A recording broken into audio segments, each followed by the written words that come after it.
Live with studios in Midland and Odessa, you're watching CBS7 First Alert News at 9 on the CW West I heard Texas. the pop. And it was kind of like a 2-liter bottle when you're burning trash. If you ever burn trash, the 2-liter bottle pops because you left the cap on and it built up pressure, but it was pops. I was like, what the heck? Who the hell's burning trash at this time? So I looked through the window and I seen the flames.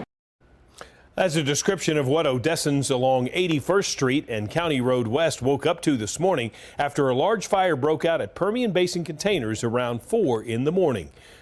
Thanks for joining us here for CBS 7 News at 9 on the CW, and for those of you watching us on our CBS 7 YouTube page. As of right now, Odessa Fire Rescue, local volunteer fire departments, and Ector County personnel are still fighting the fire after it was after it is completely extinguished. The Fire Marshal's office will investigate what happened. Encore is currently restoring power to people who live to the east of the fire, and evacuations have been lifted for everyone except the 800 and 802 block of West 81st Street. Those residents will have to wait to return to their homes. The Red Cross and Emergency Management are preparing a plan in case it becomes necessary to temporarily shelter those who have been displaced, and those that are need to contact the Red Cross for assistance. According to the city, the biggest challenge for the firefighters was containing the fire and keeping the residents away from the area. But they're trying to get close to the scene, and most times they're not really being vigilant of the area. We caution them to be able to stay out of sync because we don't want to hinder any of our firefighters if you run over a hose. And that's the biggest challenge. Firefighters were on the scene all day trying to put that fire out, and as of about 1 p.m., the smoke had cleared and cleanup began.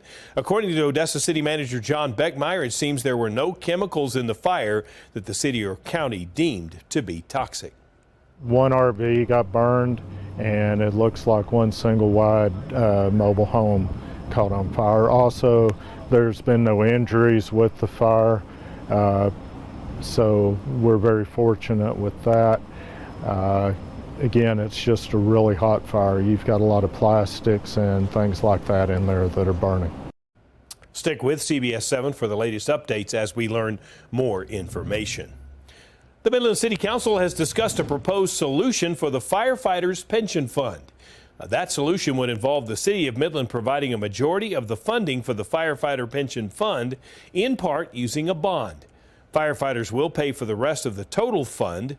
The City and Firemen's Relief and Retirement Fund Board are working to send this new plan to firefighters for a vote, which would be open from August 1st through the 12th. Then the city's legal team would work on a bond based on the firefighter vote that, if approved, would be put on the November 2024 ballot. You can find out more on this story by going to our website at cbs7.com. We are tracking crime now. A DPS K-9 tracking team was arrested a man wanted for murder after a miles-long manhunt in Frio County earlier this month. According to a news release, 25-year-old Nadi Hernandez Perez had an active warrant for the fatal shooting of a man in Dallas County. On July 11th, DPS got a call that Medina County sheriffs were involved in a vehicle pursuit, and Perez was the driver. Officials say he stopped along the interstate in Frio County and ran away from the car on foot. The K-9 team tracked Perez with human odor from an abandoned car, and later, 3 hours later, I should say, he was found trying to hide underneath a tree. Perez was arrested without incident and taken to the Medina County Jail. He is facing charges for murder and evading arrest. Still tracking crime now, an inmate is back behind bars after escaping from the Midland County Jail overnight. The Midland County Sheriff's Office says that 35-year-old Adolfo Williams broke out of a minimum security housing unit last night around 9:30. Authorities found him at about 1 in the morning, about a mile and a half away near Taylor Park on West Griffin Avenue.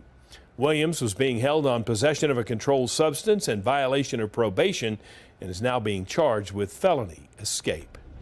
An Andrews pair arrested in College Station yesterday after leading police on a high-speed pursuit in a stolen pickup. Tyler Rogers refused to stop for a traffic stop around 10 in the morning and led police on a chase, reaching speeds of up to 80 miles per hour. The pursuit ended with Rogers and his passenger, Danielle Castillo, in cuffs after they took a wrong turn into a cul-de-sac. A stolen firearm was also located inside their vehicle. We have a scam alert for you now out of Ector County, where the Ector County Sheriff's Office was alerted to a scam of someone making phony warrant phone calls.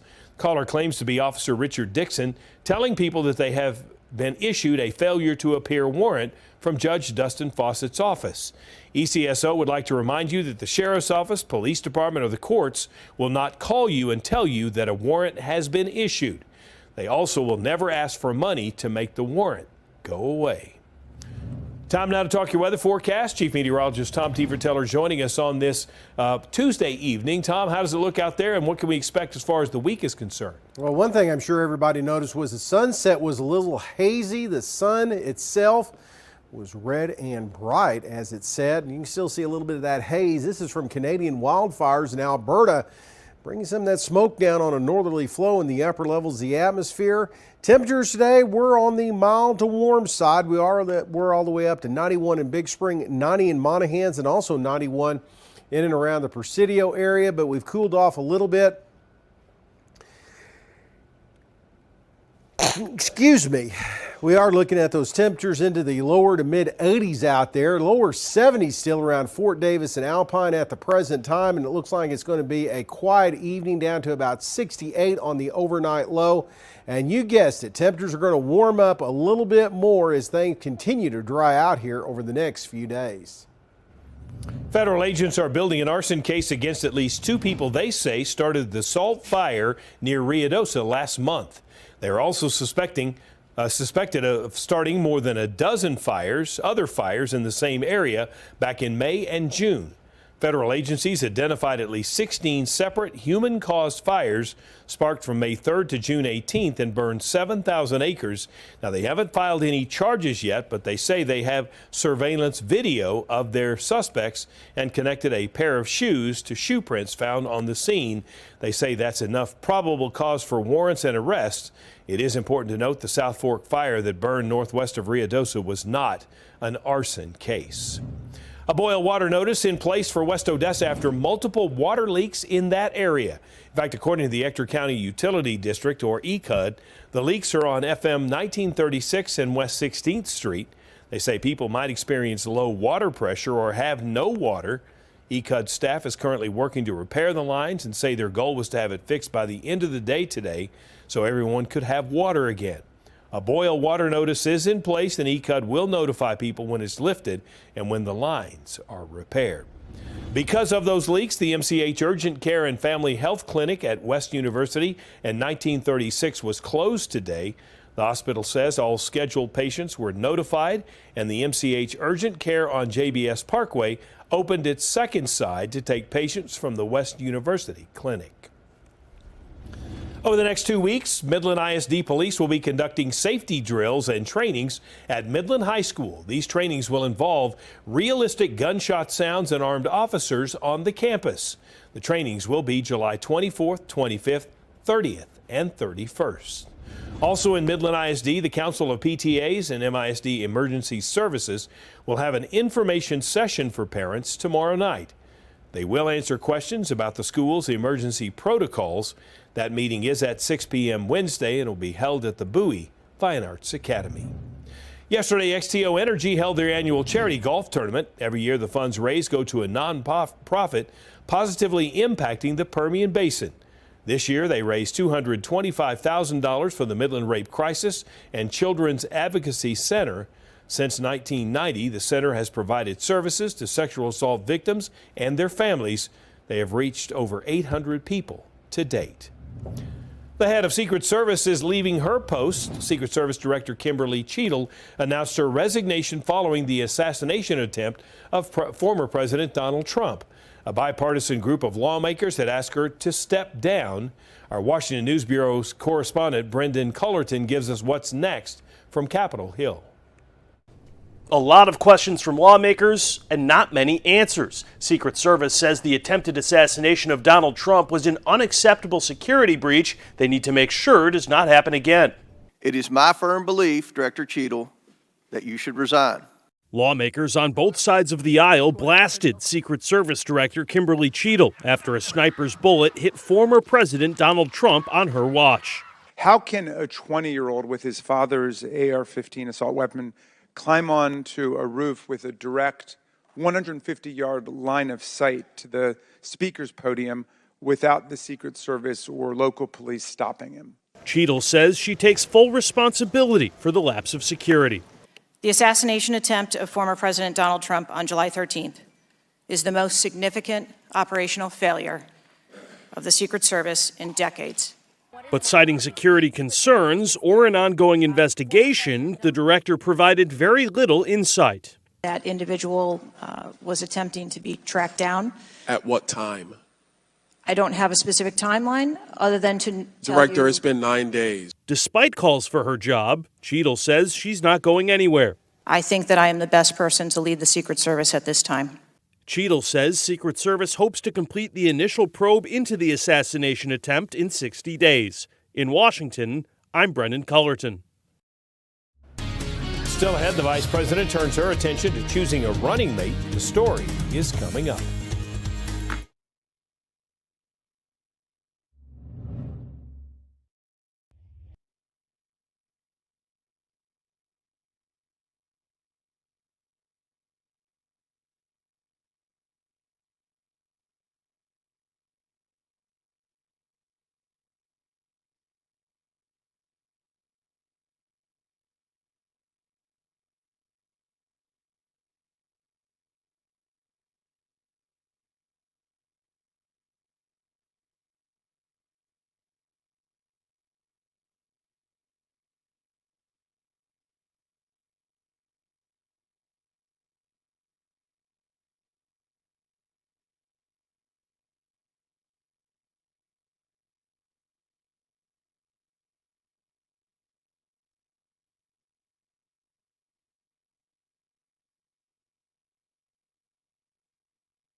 Now the Vice President Kamala Harris has secured the support from the convention delegates to lock up her party's nomination. Attention now turns to what will be her biggest decision to date, choosing a running mate. Gray Television's White House correspondent John Decker takes a look at the candidates on Harris's short list. In her first public appearance since President Biden ended his re-election campaign and endorsed her, Vice President Kamala Harris heaped praise on her boss and the job that he's done. In one term, he has already surpassed the legacy of most presidents who have served 2 terms in office. Harris followed up those remarks at the White House with an afternoon trip to her presidential campaign headquarters in Delaware, a visit aimed at uniting a Democratic Party that's still processing the abrupt withdrawal of Biden from the presidential race. Joe Biden is a good man, who did a great thing yesterday. And I never thought in my lifetime that I would see something like this. In the meantime, a Trump super PAC is already going after the vice president in a new hard-hitting campaign ad airing in key battleground states. Look what she got done. A border invasion, runaway inflation, the American dream dead. They created this mess. Kamala owns this failed record. But in just the past 24 hours, former President Bill Clinton, former House Speaker Nancy Pelosi, and former presidential nominees Hillary Clinton and John Kerry have coalesced around the vice president as this year's Democratic standard bearer. They understand the need to unite the party immediately. They understand the imminent threat that is Donald Trump and J.D. Vance. They understand the imminent threat of their manifesto, Project 2025. They understand that imminent threat to democracy. With just 106 days to go until Election Day, the vice president still needs to choose a running mate, a choice that could help Democrats reset a race in which polls show former President Trump with a consistent lead. In the meantime, President Biden, still recovering from COVID, has said he will complete his term and will address the nation about his historic decision later this week. In Washington, I'm John Decker. Well, we are looking at a little Canadian wildfire smoke in the skies across West Texas. A little bit of haze out there, but other than that, pretty quiet weather. And it's going to stay that way. We'll talk about it coming up next.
Now, from the CBS7 First Alert Weather Center, here's Chief Meteorologist Tom Tiefertiller.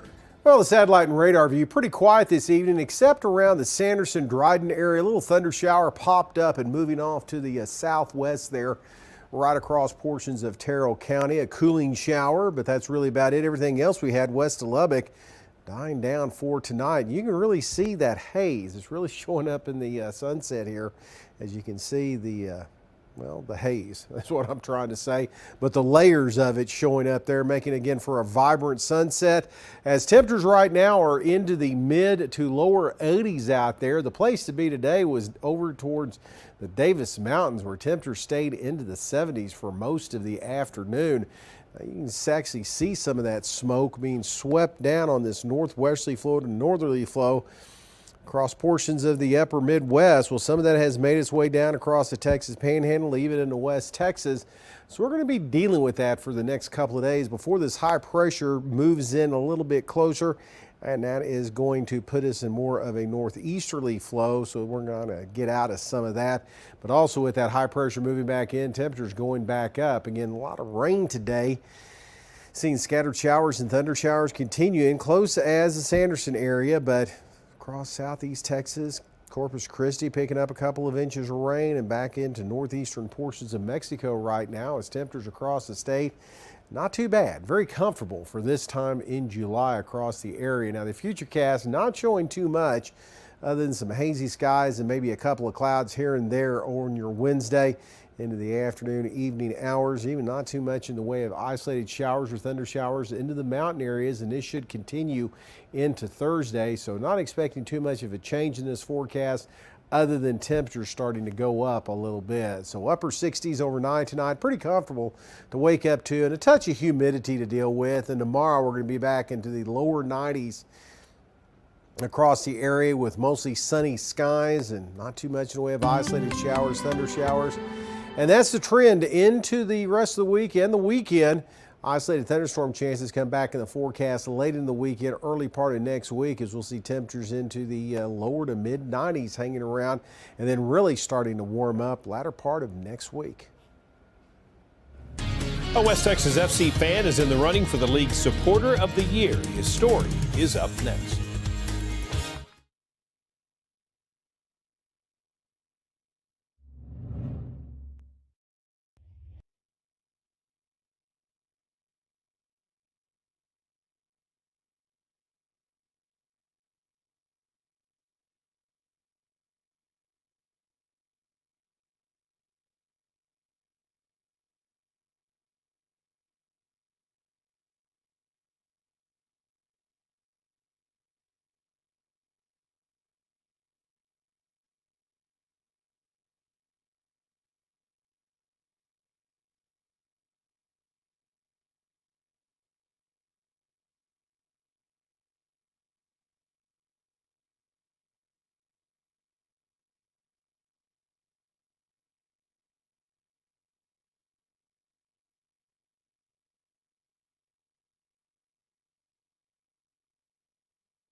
Time now for CBS7 First Alert Sports.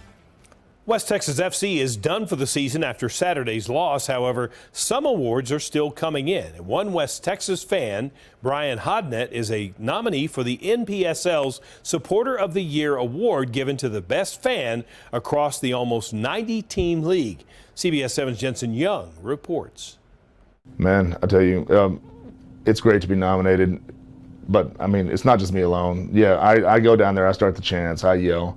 But if I'm the only one yelling, there's nobody there. Like I said, it's West Texas that we carried here. Brian Hodnett's love of soccer started with some college friends during the 2006 World Cup, but grew to what it is today through his son playing youth soccer. Hodnett grew up in Odessa and lives in Midland. His support of West Texas FC comes from its community feel. It's something for our city. I mean, this is something you can kind of reach out and touch. I mean, I've been a Cowboys fan my whole life. You think I'll ever be able to talk to Dak Prescott? No, but I can talk to Ollie Correa, talk to him after the games. I can talk to people here locally, and you can kind of feel the community kind of hum around it. It's something we can actually be a part of from the ground up. One of Hodnett's favorite moments came in the final game of the season, following a penalty scored with just seconds to go in regulation. I mean, when it counted, scoring in the 90th, oh, come on, man. You can't ask for a more storybook than that. You don't come back from 3-0 in soccer. I mean, you just don't. That's why we started the chant, "We don't quit." And I ran up and down the stairs right there. "We don't quit," and the fans got behind it, and I think the players felt it too. Brian Hodnett says he and his family are already working on chants for next season. He will find out soon if he wins the award for NPSL Supporter of the Year. Still ahead, happy 25th birthday, Chandra X-Ray. To celebrate the silver anniversary in space, we're going to take a look at some never-before-released pictures. The story is coming up.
NASA is celebrating the 25th anniversary of its Chandra X-ray Observatory with a never-before-seen release.